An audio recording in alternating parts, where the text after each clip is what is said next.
नमस्कार दर्शकों, अगर आपको भी लगता है कि हमारे घर में कोई परेशानी चल रही है, कोई भी काम बनता हुआ बिगड़ रहा है, किसी भी चीज में हम हाथ डाल रहे हैं वो काम होता ही नहीं है और उल्टा परेशानी हो जाती है, आपके कमाए हुए मेहनत के पैसों में बरकत नहीं है, घर में भी सुख शांति नहीं है और तो और आए दिन कोई ना कोई बीमार बच्चा बड़ा रहता ही है और आपको लगता है कि शायद हमारे घर के जो देवी देवता होते हैं यानी कि कुल देवी जो होती है वो हमारा साथ दे ही नहीं रही।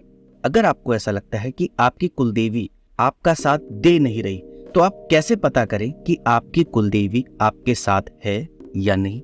ये बड़ी ही इंपॉर्टेंट जानकारी मैं आपको दे रहा हूं जो सभी के लिए जरूरी है, क्योंकि सभी लोगों को जानना जरूरी होता है कि हमारे घर की जो देवी होते हैं, कुलदेवी होते हैं, ये हमारा साथ दे रहे हैं या नहीं। देखो, काफी सारे मंदिर है, काफी सारी ऐसे तीर्थ स्थल है जहां हम आते जाते रहते हैं, लेकिन आपको पता होगा, बड़े बुजुर्ग कहते हैं कि अगर हमारे घर के कुल देवी देवता खुश, हमारे घर के पितृ खुश, तो हमारे घर के सारे कामकाज अच्छे होंगे, उसे कोई रोक नहीं सकता। तो ये जानकारी बड़ी महत्वपूर्ण है, आप ध्यान से सुनिए। किसी भी दिन शाम को खीर बनाओ, चाहे 100 ग्राम चावल की क्यों ना हो।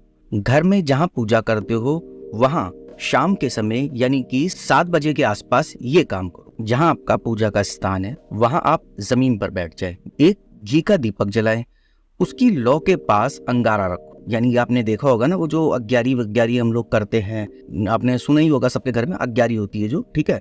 अंगार पर चुटकी भर खीर जो आपने बनाई है वो डालो, पर जो आपने खीर डाली है उसी पर थोड़ा सा मामूली सा देसी घी डालो। फिर इसके बाद आप देखो कि लौ आती है या नहीं। अगर लौ आती है तो घर में आपके कुल देवी का पहरा है। अगर अंगार पर लौ नहीं आती तो समझो आपके घर कुल देवी है ही नहीं। कुल देवी बिना पूजा पाठ, व्रत, हवन, नवरात्रि किसी का कोई फायदा आपको हो ही नहीं रहा, क्योंकि कुल देवी साथ है ही नहीं।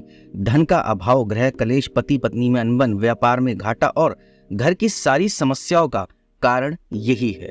तो इस छोटे से तरीके से आप पता लगा सकते हैं कि आपके घर में आपकी कुल देवी का वास है या नहीं। ये बहुत मामूली सा तरीका है, आप जान सकते हैं। और आपके घर में कुल देवी का साथ कैसे मिले, इसके लिए मैं नेक्स्ट वीडियो बनाऊंगा, और अगर आपको आवश्यकता है तो आप मुझे ज्यादा से ज्यादा कमेंट कर सकते हैं, मैं इसके ऊपर नेक्स्ट वीडियो जरूर बनाऊंगा।